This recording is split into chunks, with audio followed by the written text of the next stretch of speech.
বাস্তবে একটি ঘটনা, সময় থাকলে শুনে যাবেন। গ্রামের একটা গরিব ছেলে একটা গরিব মেয়েকে বিয়ে করলো। বিয়ের পরে ছেলেটি মেয়েটিকে জিজ্ঞাসা করলো, আচ্ছা তোমার জীবনে কি কোনো স্বপ্ন আছে?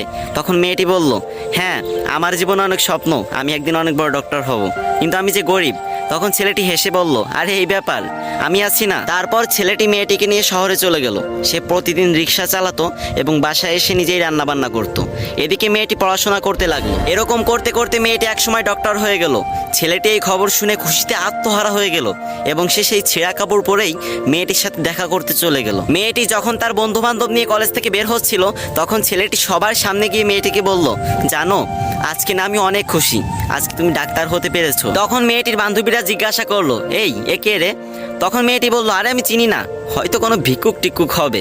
তখন ছেলেটি মন থেকে অনেক কষ্ট পেল। ছেলেটির চোখে পানি চলে আসলো এবং সে বলল, তুমি ঠিকই বলেছো। তুমি জানো আমি তোমার পরীক্ষার টাকা জোগাড় করতে গিয়ে ভিক্ষা পর্যন্ত করেছি। আজ তুমি আমাকে চিনতে পারতেছো না?